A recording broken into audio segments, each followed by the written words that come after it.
bem-vindos à Segunda Opinião. Segunda Opinião é o programa que, na verdade, consiste em compartilharmos nossas ideias em relação a tópicos que estão manchete no país. E hoje vamos começar com palavras de ordem. Emprego em Angola. A falta de emprego não é culpa da juventude e nem será incompetência do próprio governo, que não tem tido capacidade de criar políticas voltadas à promoção de empregos que possam cobrir a demanda, que tem ajudado a lançar à falência centenas de indústrias, empresas, que não têm tido capacidade de atrair com robustez investimento que possam catapultar o setor privado. Os senhores engravatados com os numbers da Bósnia pouco ou nada sabem disso, porque quando as coisas se apertam é para o Colombo onde passam as férias. O mano da Assembleia ainda frisou que a juventude não procura emprego nos postos de empregabilidade. 67% dos jovens não procura emprego nos postos certos. Perguntamos-lhe, senhor, será este pensamento a manifestação mais acabada do vosso ideal de construção do novo homem angolano? Ou fuga de responsabilidades e um atestado de incompetência e de preguiça à juventude angolana? É muito doloroso quando ainda existem pessoas que pretendem brincar com o sofrimento de outros. E mais doloroso ainda quando esta irracionalidade advém de alguém com responsabilidades acrescidas no aparelho do Estado. Deste modo, é nossa convicção que a mentira atrasa o desenvolvimento dos países e Angola é um deles. Por isso, não serve para Angola. Assim, cumpre-nos informar a si e a todos os angolanos e angolanas que nós, os jovens ofendidos, não nos vamos abalar nas nossas convicções. Em nenhum momento estaremos dispostos a colaborar com mentiras vindas de quem quer que seja e nem trairemos o nosso país. Pelo que repudiamos e demarcamos-nos desta tamanha irracionalidade demonstrada. Por isso, nem vou perder o meu precioso tempo falando para vocês, mas sim vou me dirigir aos meus compatriotas e compatriotas do país, irmãos e irmãs, jovens angolanos e angolanas. Então, em algum momento, quando você tinha entre 7 a 10 anos de idade, algo mudou. Toda aquela conversa sobre compartilhar e cuidar acabou. E um mundo hipercompetitivo surgiu. Exigia-se que você obtivesse notas altas na escola, fosse excelente em matemática e ciências, fosse perfeitamente obediente e ficasse na escola o maior tempo possível. Foi-lhe dito que se você fizesse isso, teria emprego. Tudo daria certo para você. E de facto, dá certo para algumas pessoas, mas somente uma pequena minoria de pessoas está disposta a tanta obediência e submissão e aprendizado robótico. E mesmo entre essas pessoas, nem todas conseguem o que lhes foi prometido. Já para o resto, não há planos. Espera-se apenas que aqueles que fracassaram em algum momento irão recuperar por conta própria, de alguma maneira. Considere isso então, meu caro. Porque uma empresa contrata um empregado? A resposta é simples. Empresas contratam porque acreditam que o negócio terá mais lucro com o empregado do que sem ele. A empresa lhe paga, você faz o seu trabalho e, como resultado, há maiores ganhos do que haveria sem você. Mas pense bem no que significa. Significa que você tende a adicionar mais valor à empresa do que recebe. Por isso, meu caro jovem, se valoriza. Não deixa que os números apresentados pelos engravatados o desmotivem. Vai à luta. O emprego, na verdade, acaba por ser a escolha para os números. Empresas têm custo a cobrir além do seu salário. Por exemplo, há custo do seu treinamento. Adicionalmente, o governo impõe encargos sociais onerosos. Há toda a carga do AGT que incide sobre as receitas e sobre os lucros. Além de tudo isso, há incertezas com as quais ela tem de lidar. Tudo isso representa um fardo adicional à sua contratação pela empresa, que além de arcar com tudo isso, tem de lhe pagar um salário. Mas o meu ponto é, se 67% da população empregada não procura emprego em Angola, eu não sei o que a multidão que foi na feira do emprego, que parece mais uma maratona, estava lá a fazer. Eu quero ouvir dos engravatados a resposta. Sejam todos bem-vindos à Segunda Opinião. Meu caro, nós temos hoje o nosso convidado, na verdade o convidado não, é o residente Leandro dos Santos João. Leandro dos Santos João é meu camba aqui. Yeah. E hoje vamos começar com as manchetes do país, começando com a minha introdução no monólogo. Feira do Emprego, jovens angolanos na feira na feira da maratona, aquela maratona que pareceu mais os quenianos a se atirarem atrás dos outros do que pessoas à procura de emprego. Yeah. E temos aqui a manchete do Jornal de Angola: uma multidão procura emprego, não sei que multidão é essa. Yeah, como se tratassem de cardumes, pestes e tudo mais. Yeah, o que é que nós temos nos jornais nos jornais nacionais e estrangeiros em relação a essa manchete? Feira do Emprego. Bom, primeiramente, muito boa noite por aqui aos telespectadores. Muito boa noite, muito bom dia ou boa tarde para os ouvintes no outro lado do mundo. Bom, Armando, é um prazer estar aqui primeiramente, não é? Falando propriamente daquilo que foi questionado sobre a questão da Feira do Emprego. Pronto, até então nós continuamos os jornais públicos muito na defensiva, na tentativa de justificativas de erros, quando acredito que muitas das vezes as instituições deveriam precaver as suas imagens e tentarem muitas das vezes redimirem-se dos seus erros ao invés de justificarem erros com outras borradas e até... Pronto, eu não vi muito o que o jornal tinha dito, para além dos críticos, e os críticos estiveram muito bem nessa ótica em criticar, embora muitos deles também não forneceram maior luz de como seria o daqui para frente. Mas contudo, eu acredito que, no meu ponto de vista, é uma situação lamentável, muito triste o que aconteceu na Feira do Emprego. Acredito. Mas muito triste para quem? Para os jovens que foram lá e receberam socos e bicos da cara, ou muito triste para o governo? A situação é triste para os dois lados.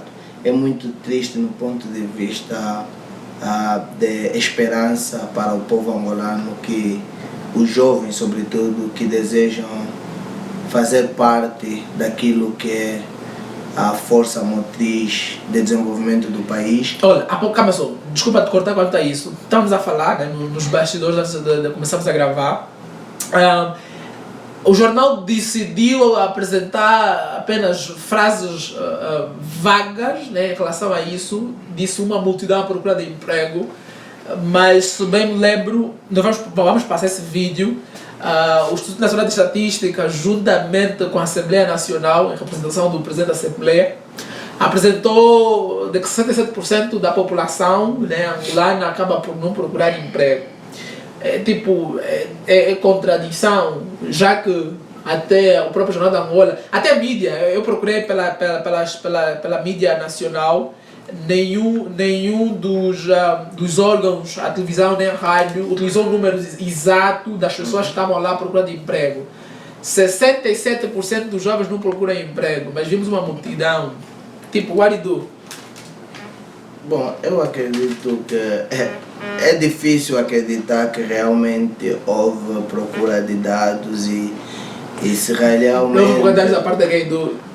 Muitas das vezes o que temos debatido aqui, e Armando, você é melhor do que ninguém sabe, temos conversas de bastidor inúmeras vezes sobre a questão do fornecimento ou do aparecimento de dados em Angola. Sem querer descorar aquilo que é as especialidades ou as habilidades de alguém, mas muitas das vezes os dados são duvidosos. São duvidosos porque até então, pelo que eu saiba, quem fornece os dados estatísticos da Angola é o INE. E o INE, de acordo com o INE, o site do INE, ela estima que a população angolana é de aproximadamente 30 milhões e meio, vamos fazer um número arredondado que é de 31 milhões de habitantes. Sendo 31 milhões de habitantes, o que foi dito que 67% da população angolana não procura emprego, isso é um tamanho disparado àquilo que é a leitura em termos de dados estatísticos, porque 67% da população angolana representa aproximadamente 20 milhões e 50 mil pessoas em Angola. Nesse caso estamos a incluir, sendo que a população economicamente ativa de Angola segundo os últimos dados do INEA, não correspondia a mais de 14 milhões de habitantes. Fica difícil, onde não existia 14 milhões de habitantes, de repente temos uma população de 20 milhões de habitantes que não procuram. Contudo, procurei analisar novamente o dado para tentar perceber se houve um lapso naquilo que foi a mensagem e olhando para 67% da população jovem. Ainda que dizerem que foi 67% da população jovem que não procura emprego, os dados continuam a ser errados porque 67% da população jovem corresponde a 10 milhões de pessoas desempregadas. Ou seja, essas 10 milhões de pessoas jovens, como é que corresponde a isso se nós temos apenas 15 milhões, vamos supor neste preciso momento 15 milhões daquilo que são as pessoas economicamente ativas, que é aqueles que... Mas não poderá ser, esse é o meu ponto, eu vou continuar no bastidor, vamos a falar sobre isso. Não poderá ser em função dos dados colecionados? Não, é a assim. porcentagem de 67% não será, se calhar, fez uma coleção de dados e chegou-se à conclusão de que os que acabam por apresentar seus dados e o Instituto Nacional de Estatística acaba por reportar e documentar tais dados, esse é o número que chegou à conclusão. Bom, chegar à conclusão, erradamente é possível chegar. Todos nós podemos chegar à conclusão. Matemática todo mundo pode fazer. Estás a insinuar que o Instituto Nacional de Estatística apresentou dados errados em relação a esse número de 67% dos que não procuram emprego? Talvez seja um pouquinho não profissional, se assim posso dizer, ou seja, não parece ser muito profissional dizer que eles erraram, porque muitas das vezes o problema se calhar não está em quem forneceu os dados, mas sim quem apresentou os dados. Nós temos um problema, o indivíduo que coleta dados é especialista em estatística.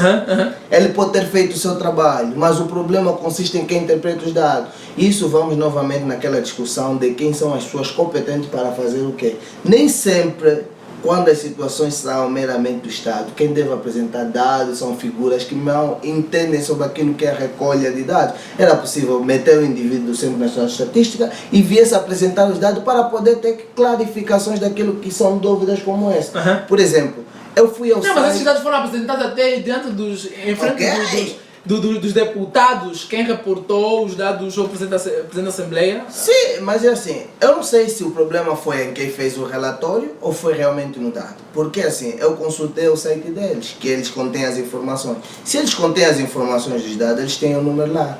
Eu tenho, e todo mundo pode ir no site, lá as informações estão postadas. E nós lá em casa vamos passar o mesmo vídeo que o Leandro se refere aqui. É o vídeo que foi publicado pela estação televisiva TV Zimbo, onde o presidente da Assembleia Nacional faz a reportagem dos dados apresentados pelo INE. Vamos pôr os vídeos. Vamos pôr aqui o vídeo para nós analisarmos. Não procura emprego. A juventude é o grupo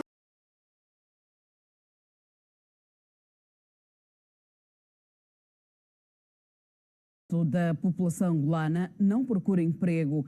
A juventude é o grupo mais afetado pela falta de ocupação no país. Os dados foram apresentados pelo Instituto Nacional de Estatística, que divulgou na Assembleia Nacional os resultados dos indicadores múltiplos e de saúde de 2015 e 2016. Porque já são apresentados em 2015 e 2016. É assim, eu não sei o que está-se a passar. 2015 e 2016 quer dizer que são antigos. Sim, são antigos. A população nem correspondia ainda a 30 milhões de pessoas. Era menos do que isso. O que nos leva a crer que dados é esse que está a nos fornecer da população atual ou continuamos a nos referir à população passada.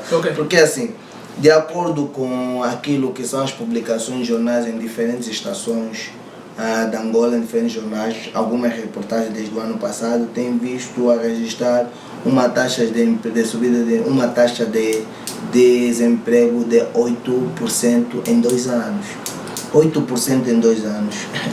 8% não corresponde, ainda que fizemos uma estatística da população de 15 milhões de pessoas, 8% não corresponde a 1,5 milhão de pessoas em 2 anos de desempregado. Então, eu gostaria de entender como é que esse número que eram aproximadamente 4 milhões de desempregados em Angola. Qual é a taxa de crescimento de Angola? A taxa de crescimento de Angola não excede, ou seja, de 1 em 1 ano vamos dizer que é 4.4. 4.4, ok. Se é 4.4, faz uma subtração de 3 anos. É impossível. 4.4, vamos dizer que houve uma taxa de 12 vamos dizer que houve 13.2. Se houve 13.2 empregados em 3 anos, nós não vamos dizer que o número saiu, que tínhamos uma população desempregada, que é a população que deve procurar emprego, que deve ser cotada como procurar emprego, vai sair de 4 milhões para 20 milhões, não tem como. Isso é matemática impossível.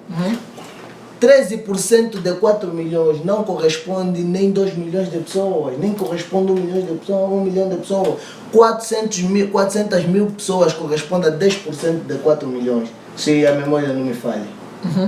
Ok, então eu continuo com a mesma ideia. Estás a querer me dizer que o Instituto Nacional de Estatística falhou na coleção dos dados, houve problema a nível do estudo? Porque na verdade é assim, se os dados, agora nem tinha prestado atenção nisso, que os dados foram apresentados em função do estudo feito em 2015, 2016, o que complica, né, especialmente nessa altura, e contradiz com o que se viu, né, lá na Feira do Emprego. Para mim aquilo era uma maratona de corridas e bicos. Mas tipo... E como eu dizia, Armando, é lastimável para os dois lados, porque um lado foi a população, os jovens que estavam esperançosos em pertencer, a dar o seu contributo para o desenvolvimento do país, para motivar, para de certo modo participar daquilo que é o desenvolvimento do país, quer econômico, quer social, e acabou por não ter esse privilégio, mas é ainda mais lastimável e vergonhoso para o Estado ter organizado uma algazarra daquela, uma feira de emprego. Há quem diga até que foi uma preparação dos jovens. Que os jovens foram arruaceiros, que os jovens criaram problemas ali, das pessoas que se comoveu com jovens, até ela fez uma publicação, eu vou pôr isso lá no vídeo, vocês vão ver. A Isabel, ela se comoveu com isso, ela fez 3 ou 4 tweets, porque eu sigo ela no Twitter. Mas houve pessoas que apresentaram conceitos de que os jovens não estavam preparados, por isso que as empresas acabaram por não ficar lá. Eu tenho o vídeo, vamos aqui ver. A Zimbo também fez uma reportagem em relação a isso. E a Zimbo é um dos únicos órgãos de comunicação que fez reportagem em relação a isso. Isso é conversa. O primeiro dia da Feira de Oportunidades de Emprego está a ser marcado com uma procura que ultrapassou as expectativas da organização, tendo sido registados alguns tumultos. A iniciativa do Instituto Angolano da Juventude, que mobilizou algumas instituições públicas para estágios de formação profissional. Numa altura em que a taxa de desemprego no país ronda os 30%, o Instituto Angolano da Juventude mobilizou mais de 40 instituições do setor económico que garantem vagas para o primeiro emprego, estágio e bolsas internas para os jovens. Todo o processo de recrutamento acontece na feira, sendo que a organização garante apoio técnico aos jovens no local e a confirmação do número de jovens enquadrados pelas empresas no final da feira. A partir desta sexta-feira até sábado, portanto até amanhã, das 8 às 9 horas na tenda do Centro de Conferências de Belas, são esperados jovens em busca de oportunidades de emprego, estágio e formação profissional. É assim, só vendo o vídeo, só para ressalvar, voltar a frisar um aspecto. A Zimbo apresentou um dado estatístico mais recente que diz que a população desempregada corresponde a aproximadamente 30% da população. Continuamos a bater na mesma tecla. Os dados que eu fiz, os cálculos que eu fiz que correspondiam a 10% da população que estava desempregada, correspondia a 400 mil pessoas. 400 mil pessoas, ok. Hoje ela apresenta 30%, equivale a 4.500 mil pessoas, se fizermos uma população com 4 bilhões? 4 bilhões? Sim, 4 milhões e 500 mil pessoas. Okay. se fazemos os dados com uma população econômica ativa de 15 milhões, que é um aumento de 1,4 milhões na população economicamente ativa dos dados fornecidos no último trimestre pelo site do INE. Então, logo, é impossível os dados que deram. Quando falar da Organização de Feira de Emprego, quando vem dizer que houve falta de organização de jovens, eu não sei como é que as pessoas fizeram a preparação. Se disseram que passou as expectativas, fizeram algum estudo para saber qual era o grau de desempregabilidade em Angola. De impacto não, você tem que saber o grau de desempregabilidade, então tu estás a abrir uma feira em que vais fornecer estágio, vais fornecer primeiro emprego, se calhar segundo e terceiro para alguns, com as empresas nacionais ou as empresas públicas inclusive. O que é que tu esperas? Esperas que os jovens ficassem em Angola, recebiam aquilo como algo meio banal? Porque aí é onde vem o contraditório da falta de bom senso, de justificativa palpáveis. E no meu entender, como dizia um professor que eu tinha, muitas das vezes quando tu fazes borrada, o melhor é não responder contra a borrada. E quer dizer, isso até só falando de Luanda, né? Imagina se fosse a nível nacional. Mas tá bom, por imperativo de tempo, vamos mudar para o nosso segundo tópico. O nosso segundo tópico tem a ver com a manchete que acabou por ser, que está no jornal, novo jornal, que é Angola assina acordos marítimos com o Qatar, não no jornal, está no Jornal da Angola, na verdade. Acordos marítimos com o Qatar. Eu não sei, de marítimo e tudo mais, o Qatar acho que não sei se acaba por ser um dos melhores. E eu não estou a ver que tipo de acordo é esse. Eu não sei se chegaste de dar uma olhada. Que tipo, eu não entendo muito a nível de processo de navegação, né, marítima e tudo mais, todo esse processo. Mas até onde já li, Qatar, acho que da lista dos países com tecnologia e tudo mais para avanço marítimo, mas não sei, eu não sei em que se baseia esse acordo. Bom, sinceramente, isso também me pegou de surpresa.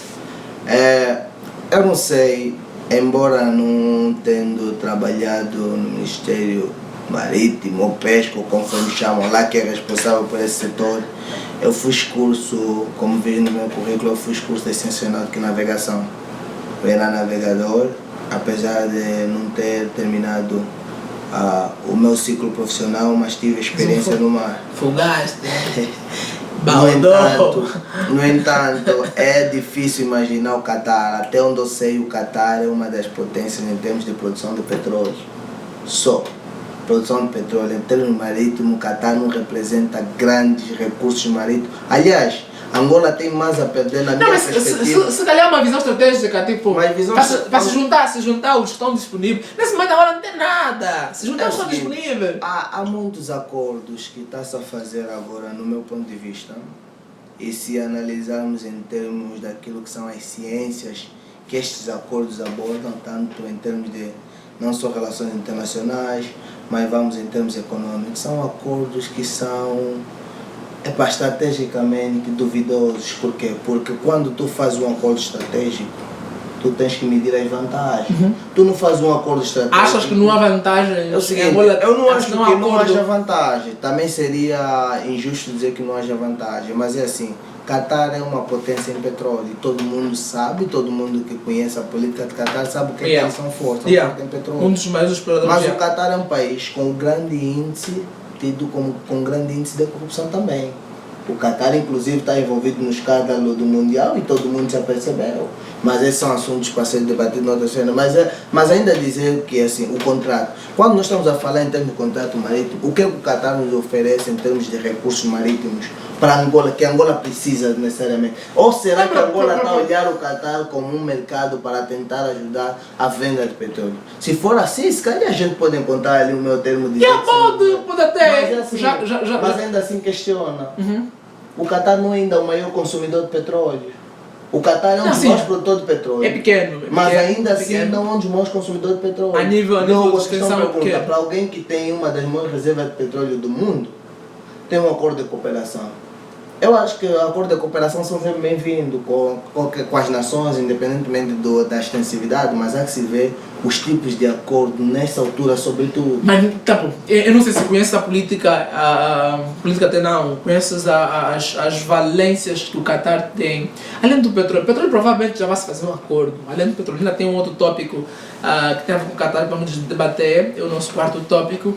Além do petróleo, que outra coisa, porque ele fez uma viagem lá para o Qatar, que outras coisas, né, outra coisa, o singular, agora podia se juntar além do petróleo, assim, o Qatar. O Qatar é conhecido pela sua luxuosidade de vivência. Os indivíduos que são cidadãos do Qatar praticamente não trabalham, não como no Emirados Árabes. Não trabalham? Quer dizer, o trabalho. Não, pronto, deixa-me reformular. Ué, calma só. No Qatar ninguém bomba. Não. Okay. Não é bem assim, é o seguinte: a população do Qatar é privilegiada. É privilegiada, que significa que tem um subsídio em si do governo. Quando há um negociante. Não, mas é compensação de um trabalho. Sim, tipo. mas assim, o esforço em termos de a força motriz de trabalho dentro do Qatar, tal como no Emirados Árabes Unidos, é estrangeira. São poucos. Tem pessoas no Qatar que vivem e não trabalham. Ouvi essa, a saúde é free, saúde é livre.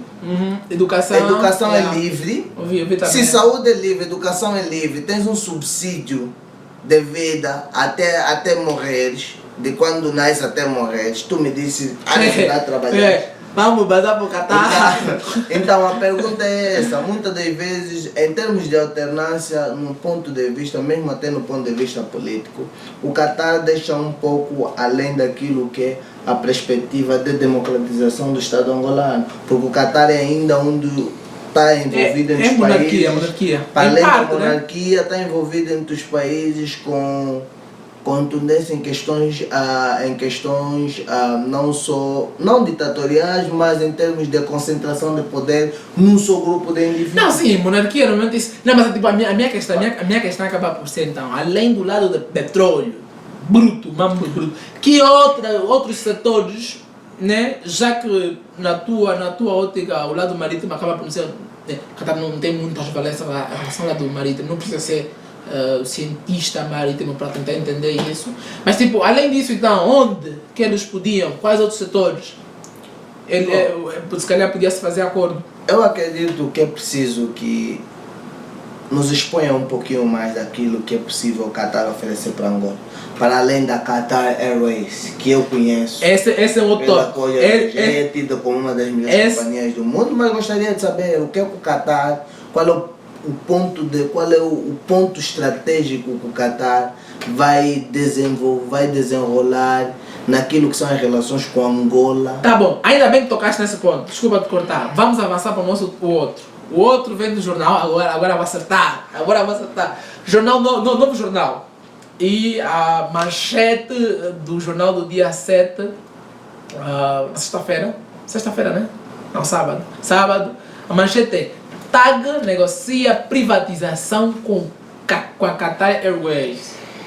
Emirates ficaram ali por não sei quantos anos, descobriram a cama de corrupção no país. Legueno. Qatar, what do you do? O que Qatar vai nos oferecer a nível... todo mundo conhece Qatar e tudo mais, por isso é que também, by the way, a Aqua só tem... a dívida do Aqua é mesmo um Qatar, se tivéssemos um quê? E a propósito, o Qatar vai começar a voar em Luanda, fazer Luanda Qatar, ou a capital, qual é a capital do Qatar? Doha, ok, esse cara é inteligente. Ele é doutor? Não. Março de 2020. Mas a questão é, TAG negocia a privatização com Qatar Airways. Eu nesse preciso momento... Não, primeiro, bom ou mal? Vou dizer assim... Nesse preciso momento eu estou com dor de cabeça através do síndrome da privatização das agências públicas. Vamos vender, calma só, para mim, tinha que fechar Angola. Agora tem tipo um sistema do computador, tá vendo? Reboot, novas pessoas. De fato, eu acredito. Se eu não existir. É complicado nesse preciso momento estar economicamente correto ou até mesmo errado, mas o síndrome da privatização foi encarnado em Angola como uma coisa muito séria, que leva a questionar quem comanda Angola, será o governo ou o FMI. Privatização é o seguinte: as empresas públicas, quando vão passar por modo de privatização, devem obedecer um processo.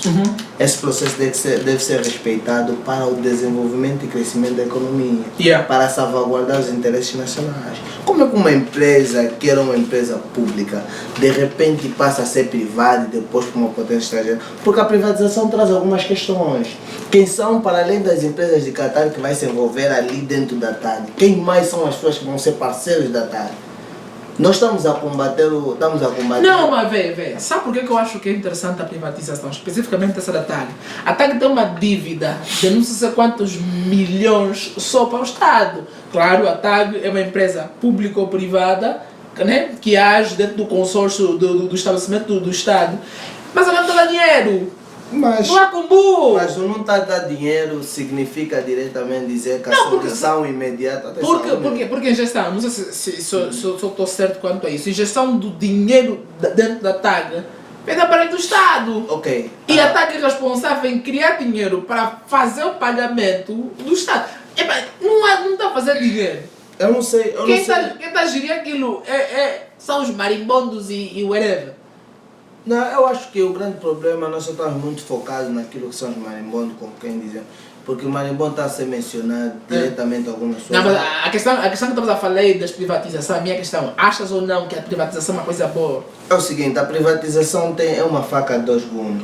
Privatizar empresas públicas, que são o motor da economia angolana, é um risco. Mas risco em que sentido? Se elas acabam por Vamos chegar lá. Não só a privatização da TAG, estamos a falar da TAG agora, mas temos as outras privatizações, vamos dizer assim. Então quem é o indivíduo ou a instituição que é o coração da economia é privatizada? O país vive... Quem vai determinar... Não, mas entenda que existem moldes da privatização. O Estado ainda vai ser o regulador. Mas como é que é possível? Eu preciso saber que órgãos...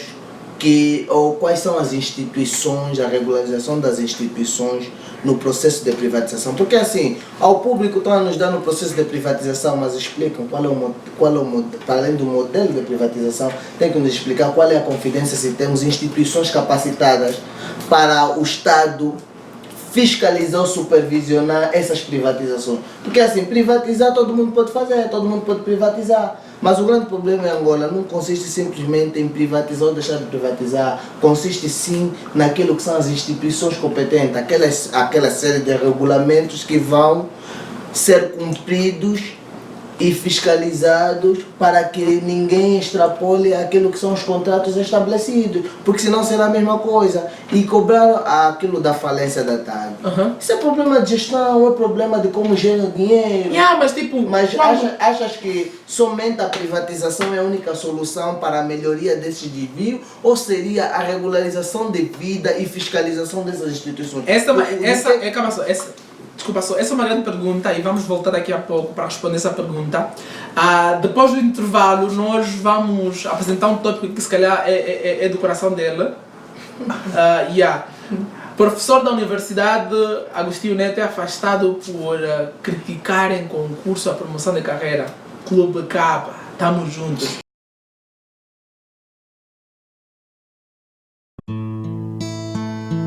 Ngana Nzambe Ongongo ya Vulo é Montandolo. Ao contrário do petróleo, honestidade não tem preço. Fala dos sofredores, subúrbio é nosso endereço. As mini saias mudam, mas o quadro não. Cenário devastado, tipo passou um furacão. Deficitária é nossa educação. Saúde é tão dura quanto o pão. O governante não tem coração. Filme pornô com a nossa geração. Panelas sem arroz e no bolso não tem massa.